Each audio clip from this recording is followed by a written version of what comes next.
Yes. Okay. Hello, everyone, and welcome to this panel hosted by the International Finance Corporation, the IFC, the private sector arm of the World Bank Group.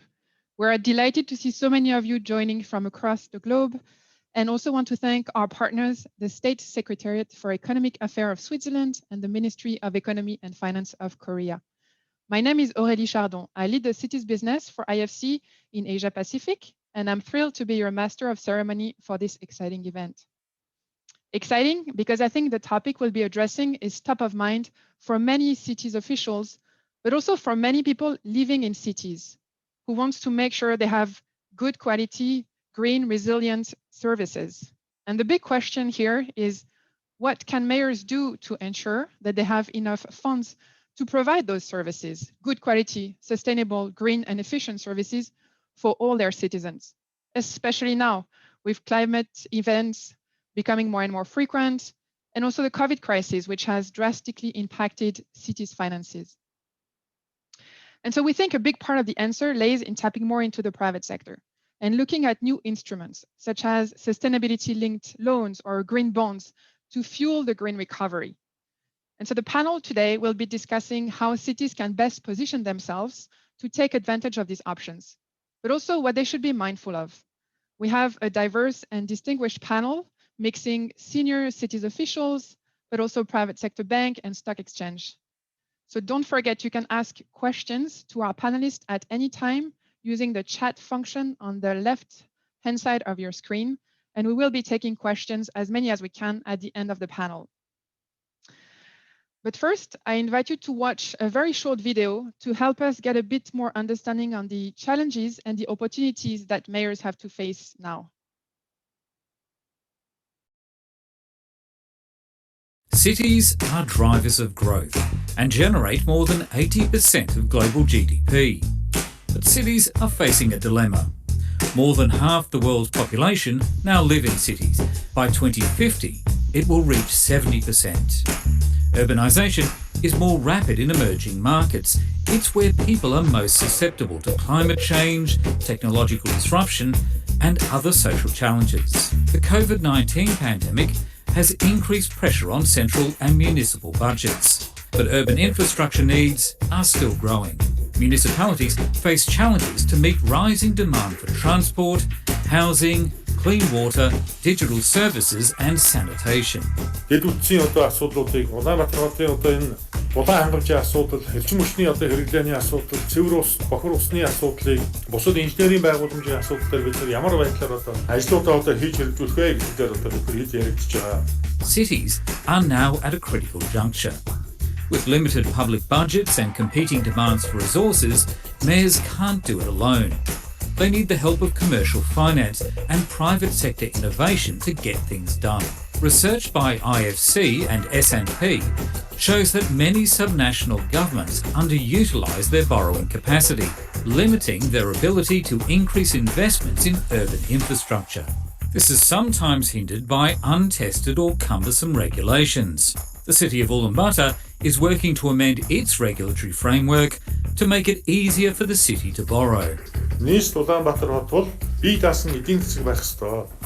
Бие даасан эдийн засаг дотроо нийс Улаанбаатар хот бол өөрийн гэсэн одоо бас нэг тийм эрх зүйн зөв зохицуулалт буюу хэм хэмжээгээ одоо бас нэг жоохон өргөжүүлэх ёстой байна. Ингэж хот өөрөө бонд гаргах хэрэгтэй авъя.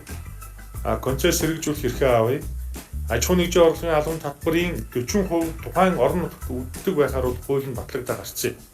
Cities could also capitalise on rising investor interest in sustainable financing products, such as green or sustainability-linked bonds and loans. Leveraging the private sector can also deliver innovative solutions. In Hong Kong, for example, property development rights are spurring the private sector to develop infrastructure. When a new railway project is on the cards, we look at it over a 50-year basis and we ask ourselves, how much is it going to cost to build up front? How much will it cost to operate and maintain? And then on the other side of the scales, we have how much money will come in as a result of us operating this railway line through fares, of course, but also through our station commercial businesses. There's inevitably a gap, a funding gap. And the way that that has been filled in Hong Kong is through the grant to the corporation of property development right. And we pay the government for these property development rights, but we pay what we called a greenfield premium, i.e. a premium assuming that the presence of the railway wasn't there. Planning ahead means cities can optimise their funding sources, so there's more money for infrastructure, boosting services, ultimately improving the lives of their citizens. Ингэж нийс Улаанбаатар хот буюу сая 500 мянган иргэдийнхэн эрх ашигт нийцсэн үүсгээ гаргадаг, шийдвэр гаргадаг, аюулгүй байдлыг хангасан ийм одоо хот байх ёстой байна. We must act now to put cities on the grid, making them green, resilient and inclusive.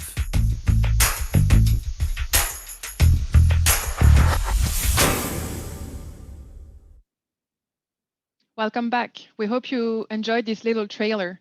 The video actually mentioned the borrowing capacity of cities, and we wanted to spend a few more minutes to discuss that.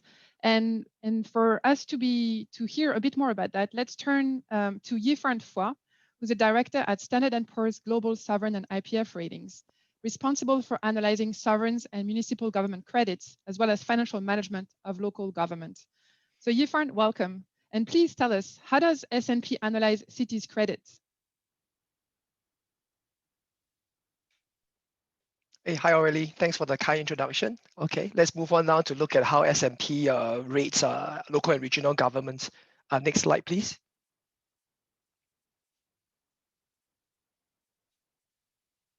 Now, what do credit ratings stand for? There's a common misperception in the market on what are credit ratings, especially more so when we talk about sovereign ratings and ratings for subnational governments. Something that ratings on governments are used as a measure of country risk, or that a rating is actually used to judge how good or how bad a government is. It is not. Ratings are actually used to address a very narrow and specific scope. It is basically a view on a government's ability to repay debt in full and on time. They are forward-looking opinions, and ratings are globally comparable, meaning a AA rated sovereign is supposed to have the same default risk as a AA rated company. Ratings are not investment advice. They are also not absolute measure of default probability. Rather, it's actually a relative ranking of default risk. Hence, we don't say things like a BBB rated sovereign has a default risk of 3%. What we say is actually a BBB rated sovereign has a smaller chance of default compared to a BB rated sovereign. Next slide.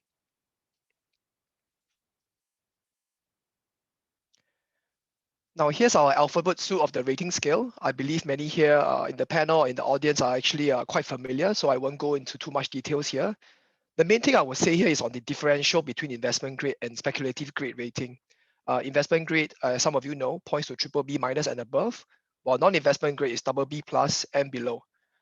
Interestingly, this demarcation between investment grade and non-investment grade did not come from the rating agencies. It was actually a market convention that evolved through quite a number of years, and market participants came up with these definitions. And this demarcation is actually very important. For a government to be labeled as investment grade brings about tremendous benefits. Many asset managers have investment mandates that only allows them to buy investment grade bonds. Likewise, for some major pension funds, some of which have even higher thresholds, like only being able to invest in bonds rated at least in the A category. Now, being investment grade also means that a government can be included into many of the major fixed income indices. Essentially, for municipal, being rated investment grade opens it up to a much wider group of investors. Next slide. Now, to signal the direction of where the ratings could head, we use outlooks and credit watch. Outlooks can be stable, positive, or negative. For investment grade ratings, the outlook typically goes for a 2-year horizon, while for non-investment grade ratings, it speaks to 12 months. Credit watch here is an even stronger indicator of rating movement. Whereas in outlook, we point to at least a 1 in 3 chance the rating could move. Credit watch is actually pointing to at least a 1 in 2 chance. The time horizon here is also much shorter. We believe the rating will move within the next 3 months if we put something on credit watch. Next slide. So here is our general framework for approaching how we assign ratings to local and regional governments, which we call in short LRGs. You can see the credit factors we focus on to arrive at a rating. Each factor is scored from a scale of 1 to 5, with 1 being the best and 5 the worst. Now, the top left corner is the anchor factor that points to the range of ratings of where an LRG could potentially sit. This is the institutional framework of which an LRG operates in. Here we assess the strength of the intergovernmental framework between central government and local governments. We look at three key sub-factors. How predictable is the system, meaning how frequent are reforms being passed in the local government? What is the ability of local governments to oppose those central government mandates imposed on it? Second key factor we look at is the revenue expenditure balance of the whole system, whether the local government has enough revenues to take on the expenditure mandate given to it by the central government. Third, we also look at transparency and accountability of the system.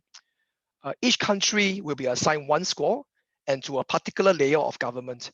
So if, for example, in China, where you have effectively 3 tiers of local governments, provinces, city, and district, each tier of them will be actually assigned 1 IF score. There's actually a strong correlation between sovereign and IF assessment. At the best end of the scale, the group 1s, we have, for example, Australian states, New Zealand councils, and also German states.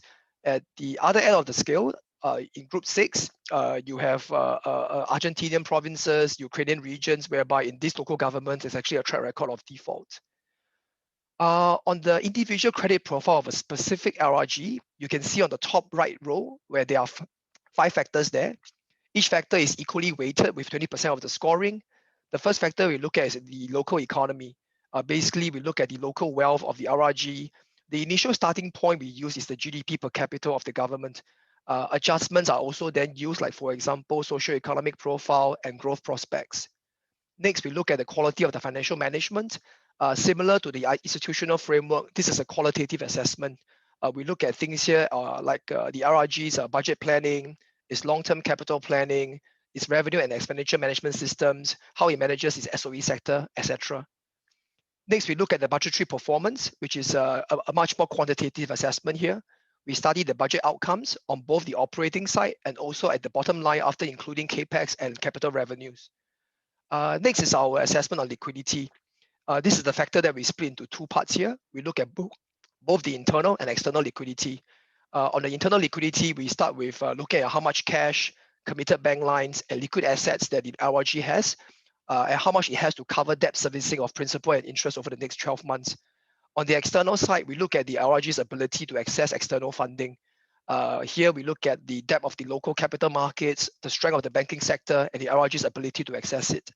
Lastly, we look at the factor of debt burden.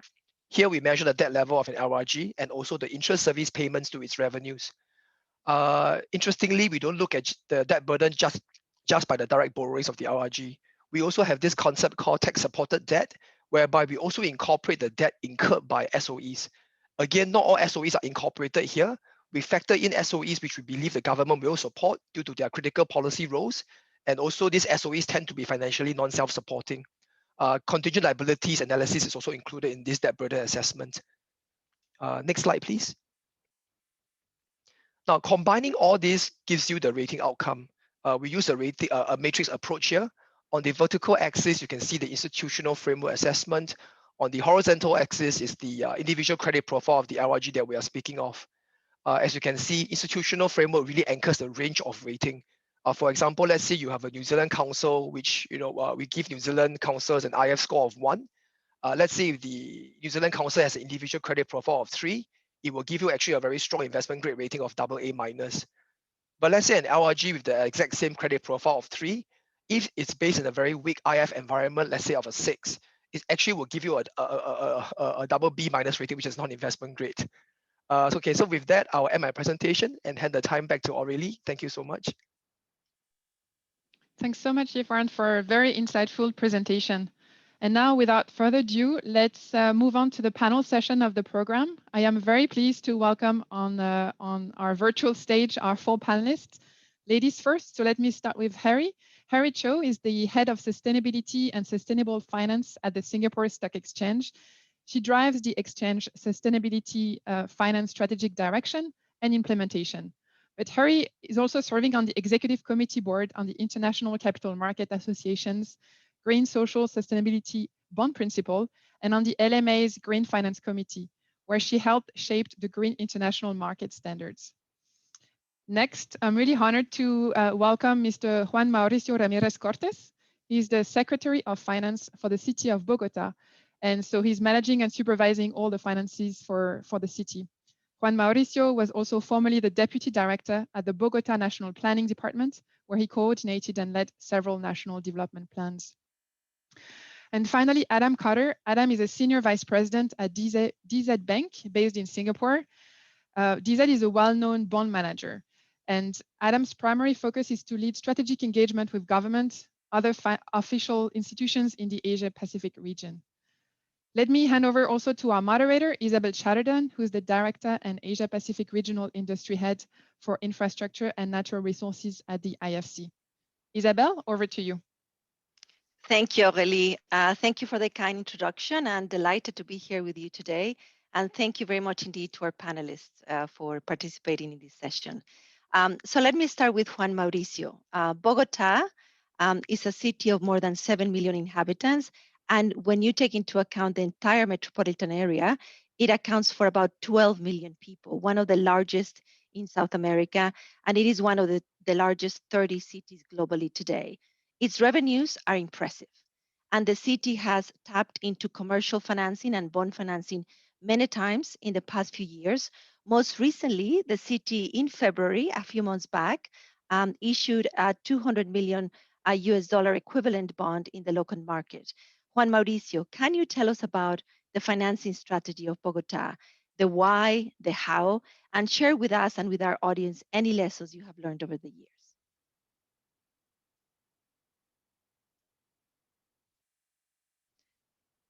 You're muted, Juan Mauricio.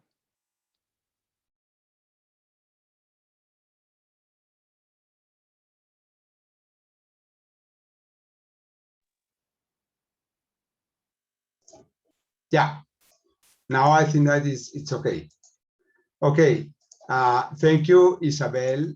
It is a pleasure to share Bogota's experience with this very diverse audience.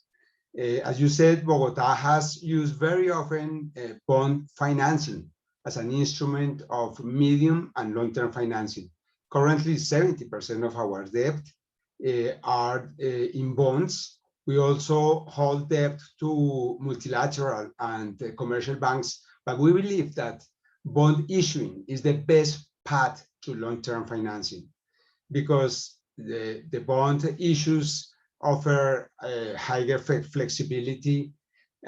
In many times, it can avoid for us exchange rate risks, and also we can get a passive interest rate that is without intermediaries. For example, in the February issue that you are talking about, our issue was with an interest rate of inflation plus 3.85% or so in notes due at 25 years. So it was a very good emission. Having said that, there is no doubt that we are still underutilized our borrowing capacity, as the video was stated. Bogota's debt in 2020, last year, was very low. Even today is very low. It's around 1.5% of the city's GDP. So we have quite a wide space to use. But we need some regulatory changes for the national government in order to take advantage in a responsible and sustainable way, of course, to increase our exposure to debt in order to finance key infrastructure investments that are very important to improve our medium and long-term productivity in the city. We are currently working with the national government in order to get these changes, not only for Bogota, but for the main large cities in the country.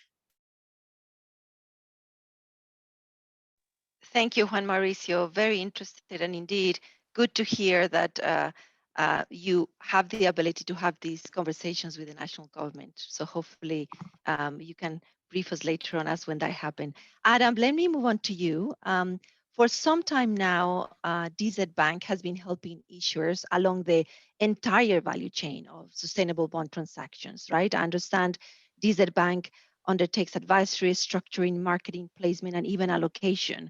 More recently, you have been the lead manager on the European Union social bond transaction, the so-called SURE instrument, and you were also the lead bond manager for us for IFC's $1 billion social bond. Tell us, Adam, is there interest from private sector players to fund issuances for cities? And any lessons as a bond manager that you can share from your recent SURE instrument and social bond that you would like to share with the audiences today? Hello, Isabel. Thank you for the question. Thank you for inviting DZ Bank to the panel. I think the short answer is yes, but as we all know, infrastructure financing can be, can present particular challenges owing to the nature of the projects and within city initiatives, and they can be particularly complex, involving lots and lots of different parties and lots of levels of bureaucracy and different interests as well. We're seeing, of course, that within the city area, I mean, the city field, as we saw in the video, there isn't a mayor out there who doesn't have some aspirations to have a smart city. And we're seeing an increasing number of different jurisdictions employ technology and investments to reduce their carbon footprints. But I think it's important to remember that the scale of investment to meet these demands is challenging. And as always, attracting institutional investors of scale to the full spectrum of these different assets needs to be structured as an attractive investment opportunity. So this is something we're continuing to work on. I suppose beyond just issuance, there's been a bit more of a history of the private sector having increasing interest in city initiatives. A lot of pension funds and other institutional investors have been active for a number of years, and private equity has been quite a valuable first mover, especially in more less developed markets, I should say. And actions that have been taken recently, such as the new sustainable disclosure rules at the European institutional investor level, which comes into the EU Sustainable Finance Action Plan and Green Deal, which is tied into the issuance, as you mentioned, is expected to further support the demand for these assets and a greater level of transparency as well. What is positive, I suppose, is in recent months, governments around the world have committed vast amounts of money for infrastructure proposals, which are going to give municipal issuances a boost. And with that, the sustainable sort of issuance bond is only going to grow as well. I think overall demand still exceeds supply, but different labeled instrument issuances can't be seen as a panacea to the funding issues as well. We know that investors are always concerned about how instruments support a coherent framework, sustainability framework, and though there's new frameworks being developed, there's still a relative lack of precedent about best practices. If you compare it to developed markets like the US, there's an insatiable demand for municipal bonds as we're seeing in the markets, but other parts of the world, the flow of funds isn't what it could be. Capital markets for these assets are very complex. They're not standardized, they're quite illiquid. And one of the biggest constraints seems to be the lack of robust, transparent pipeline and well-prepared bankable projects. So we're always going to have to sort of be that bridge where investors are needing more clear evidence of financial returns to understand the opportunity, and also providing other metrics which are becoming more increasingly valuable for their decision making. So I think cities themselves need a greater regulatory environment that encourages investment and have resilient bodies to oversee it. And I think this will bring a lot of consistency and make sure investments survive a change in administration as well, as cities carry on these very long-term projects. I suppose lastly, so just one more thing, many investors already miss opportunities to invest in cities. As many bonds or issuances from municipalities don't have a green or social label. But if you apply a positive impact framework to most municipal bonds, they're likely to show a positive sustainable characteristic, be it education or water or sewage or housing. So perhaps we can discuss this later, because we know that the process of issuing new labeled instruments is very costly to certain jurisdictions, and we can come on to this later, I think, as well. Thank you, Adam. Harry, let me go to you. We understand the Singapore Stock Exchange has undertaken a number of initiatives to promote the space of green and sustainable financing, including trading, and has been very successful in promoting this in this infrastructure space more generally. What is the benefit, in your opinion, of green or sustainable bonds versus other bonds? And what are the key criteria that you would suggest is needed to ensure successful issuances? And overall, any other information, Harry, that you would like to share with the audience in this space? Thanks for that, Isabel. Wow, that's quite a variety of goodies that I can touch upon here. Singapore Exchange recently embarked on a platform called FIRST, the Future in Reshaping Sustainability Together. As the name suggests, it brings the ecosystem together, and there are certain pillars that we put in place. Ourselves as a company, as a demonstrative leader, everything across from climate action to how we take care of our employees. But on the climate side, for example, we are embarking our own TCFD disclosures, as well as our own science-based target setting, just because we know lots of companies watch what we do and want to emulate that. The instruments, the equities or fixed income, commodities, currencies, data and indices, these are all individual asset classes which are run as business by the exchange. And our role and part of our vision in creating a sustainable and credible transitions financing and trading hub is to ensure that there is meaningful and material embedment of ESG and green and sustainability factors into each of these instruments. And I'll go a bit more into that. Of course, we are a regulator as well, so we set certain disclosure standards. So we had, together with MAS, had intentions to implement further climate-related disclosure fortification towards the end of this year. Of course, sustainability disclosure, which is really the backbone of what the financial system needs in order to assess the financial materiality of sustainability, already has been in place for the last 5 years or so. Now, looking at sustainability or green in particular, I mean, really, sustainability and green could not be any hotter. Green is the hottest it has ever been. And what's driving this is with the countries as the actors sitting around the table for what they agreed as part of Paris Agreement to decarbonize and to focus on climate mitigation actions and outcomes, as they're called. And each country have come up with their own methodology on how they will decarbonize to reach net zero. And this is seeping into regulations, as Adam has mentioned. This is seeping into the core strategy of companies. This is to be embedded into infrastructure as they get built up. And this is why there is going to be monumental shift in the way that we look at all asset classes, including infrastructure. Now, you may ask, what is green infrastructure? And as Adam referred to, how do you issue a green bond based upon green infrastructure or social infrastructure? Both are perfectly acceptable and types of instruments that investors globally are seeking all the time today. It's worth mentioning that Singapore Exchange is the #1 location in Asia Pacific that issuances come to, and #5 on a global basis. So with depth of experience dealing with issuers and investors in sharing some of these points. Not necessarily a government issuer per se, but there was a very interesting innovation in the market recently. It's a second issuance that they've done, but they've inserted a green tranche into it. And that is Bayfront. So Bayfront is an infrastructure specific player. And they essentially securitize loans that they buy from other banks. So it does have a commercial tilt to it. Having said that, the concept can also be applied. So I want to think about innovation for cities as well here.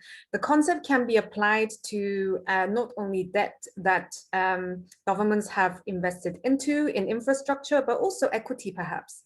So what Bayfront did was they created a securities called infrastructure asset-backed securities.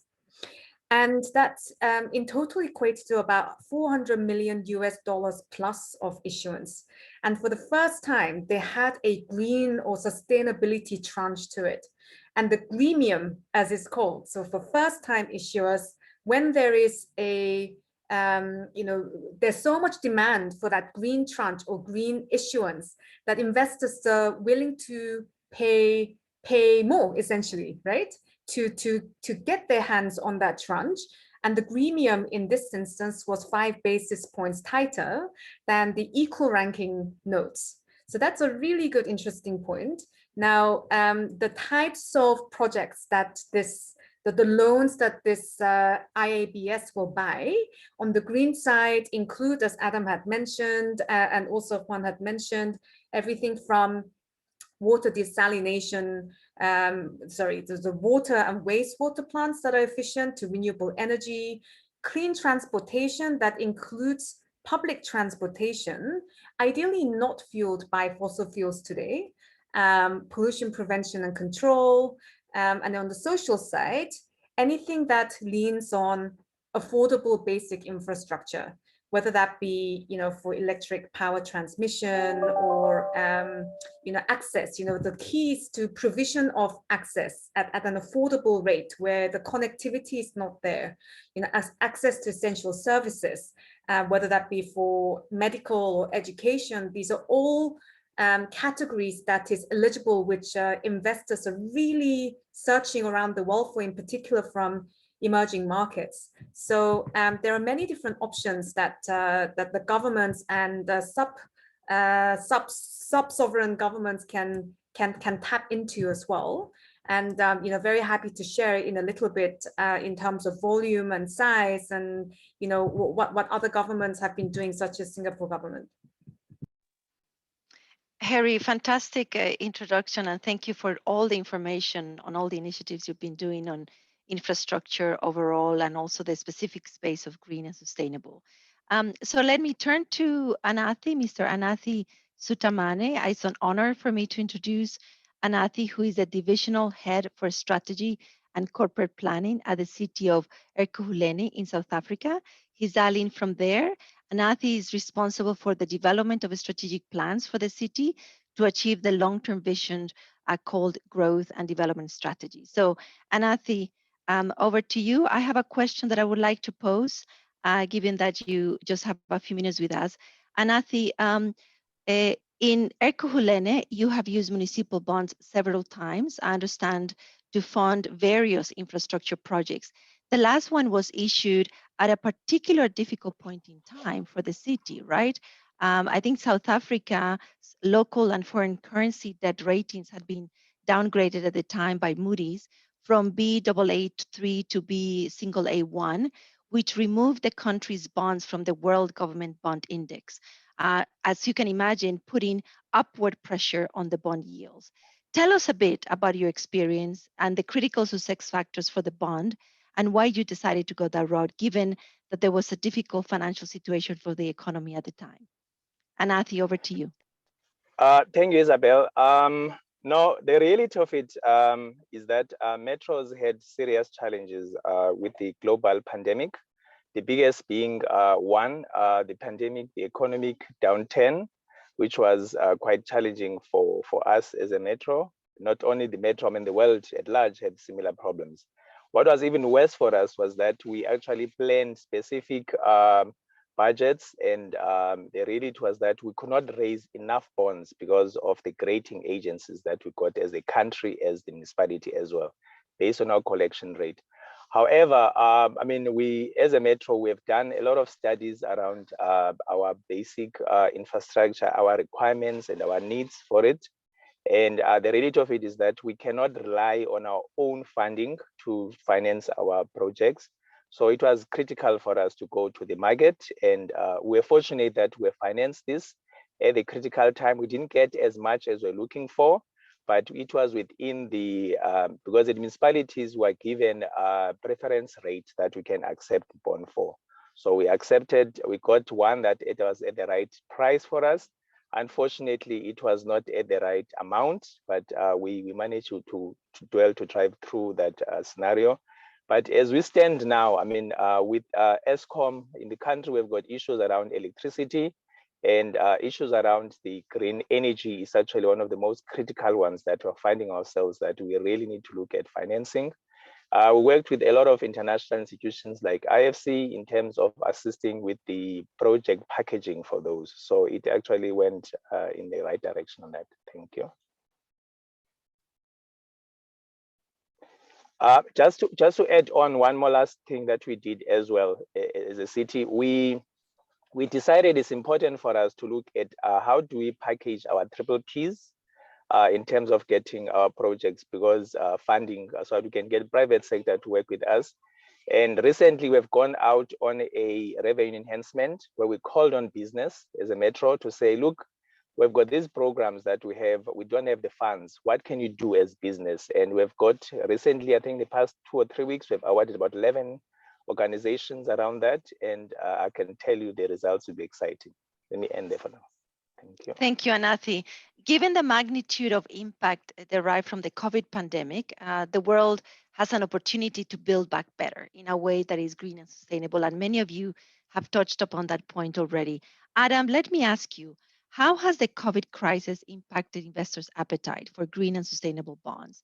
And what should cities think about in order to attract more investors given the current COVID climate? Yeah, I think, as we all know, it's certainly propelled growth in green and social bonds. It's also highlighted a lot of the importance of non-financial risk factors, and we're seeing more social movements becoming far more apparent, and more people are calling to invest in underserved communities. So all of this needs financing from somewhere.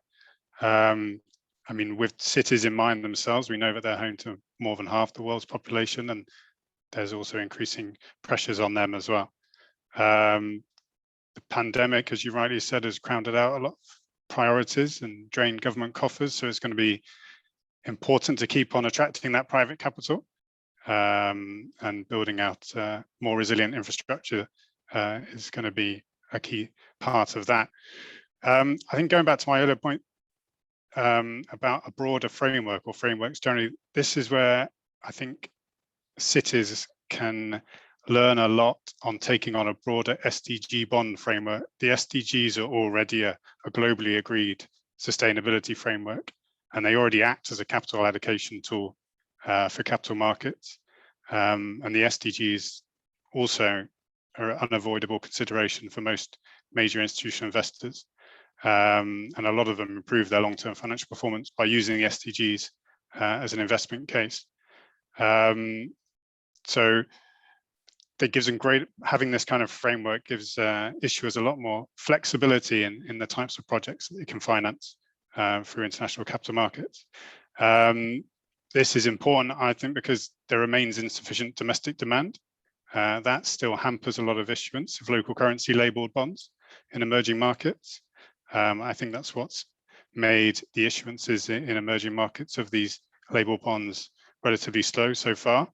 And this gets further complicated by the fact that a lot of these sustainability scores from third-party providers are quite correlated with a country's level of income and other challenges I'm sure we're all aware of. And this poses a great challenge as these scoring mechanisms often penalize less developed countries, and it's these cities in these countries that are suffering the most.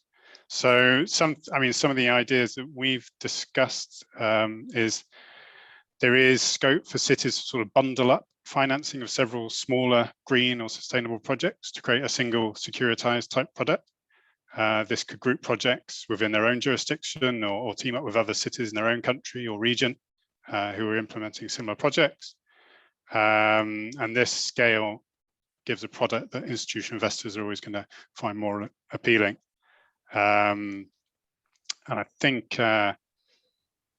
going back to the issuances, Isabel, that you referred to in my introduction, the EU is going to become one of the largest issuers sustainable bonds with the next generation EU fund through the green bonds, but also further issuances and social bonds through the EU SURE programme.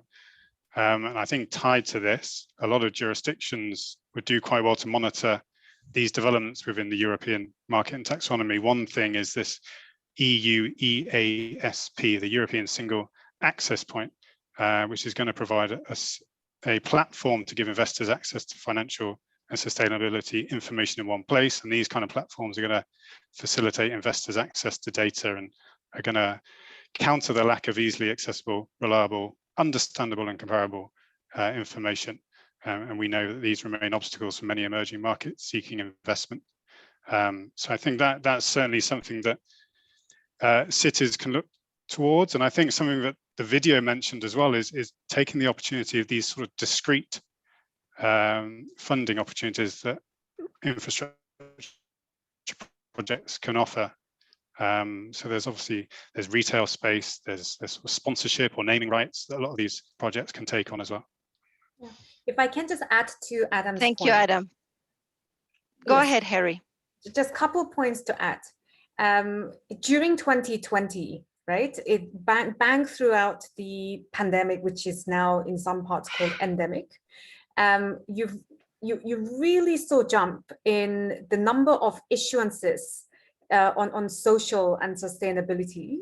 If in 2019 the split of issuances was almost 80% green, only 5% social, and 16% social sustainable, which is a combination of green and social, and under the green and social bond principles and the sustainability bond standards. 2020 saw real shifts. So 80% green went down to 50%, 49%, and 5% in social went up to 28%, and 16% in sustainability jumped to 21%. I should just attribute these statistics to Standard Chartered Bank. But yeah, so you're really seeing tilt in investors understanding that there are contributions and impact on the social side that they need to invest more in. So there are always silver lining to global disasters like COVID that has happened. And the other side just worth mentioning is there's sometimes a misconception that focusing on climate change or green side means that you neglect the social.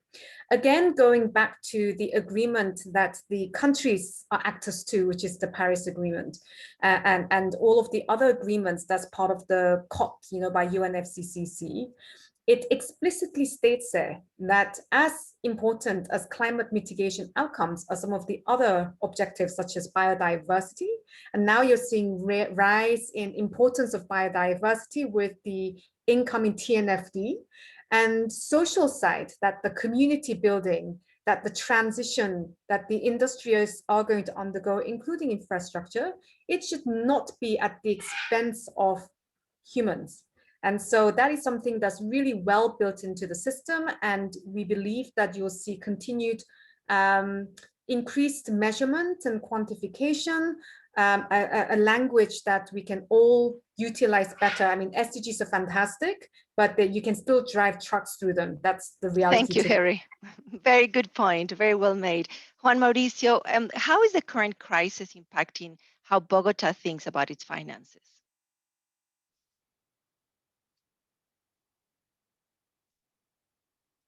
You're muted, Juan Mauricio. Sorry, yeah. Yes, of course, as we all expected, this crisis has had a large impact on Bogota, and as it has been in other places of the world. We took some decisions, but the first recognition was that this crisis is a transitory phenomenon. Even though it is a hard crisis, the largest crisis that we had in decades, in many years, COVID crisis is a transitory phenomenon, and it has policy implications in that sense, which is the difference between a transitory crisis and a permanent shock, for example. I mean, if we don't have more oil revenues, for example, in Colombia, And we have, of course, a lot of challenges ahead, given the decarbonization agenda of the world. But if we lost the revenues of oil, then we need to adjust the expenditures just to be able to live with the new lower incomes, so to speak. So in this case, we try to keep the level of investment as a tool for recovery, social and economic recovery, but of course, trying to redirecting public spending towards some programs and projects that were different, that we're planning to do before the crisis. Thank you. So in order to manage, to get the largest impact on social and economic recovery first. Second, of course, it would be impossible to try to get to raise taxes, for example, in 2020, in the middle of a crisis as it was in the COVID crisis last year. Thank you, Juan Mauricio. So we couldn't do that. Thank you so much. We understand, and thank you for the very good summary about what the city of Bogota is thinking of doing despite the current COVID situation. So let me briefly thank all of you. Today, from you, we discussed how cities can best position themselves to take advantage of both corporate finance and market instruments such as bond. We also heard that there's investor appetite for green, blue, SDG-linked instruments, sustainable-linked instruments. We heard that cities should be mindful of what it matters to investors. We, of course, heard that some of the cities, in the case of Bogota, their indebtedness level is significantly lower to what potentially could be as percentage of GDP. We heard that there could potentially be some price differential for green and blue and sustainable instruments. But overall, I think the context is that national governments can indeed create the enabling environment for prudent fiscal decentralization, and within that, enhance financial autonomy for cities. Thank you very much for joining us today, and I will hand back over to our Master of Ceremony, and I wish you a successful day with the rest of the forum. Thank you. Thanks, everyone. Goodbye. Bye-bye.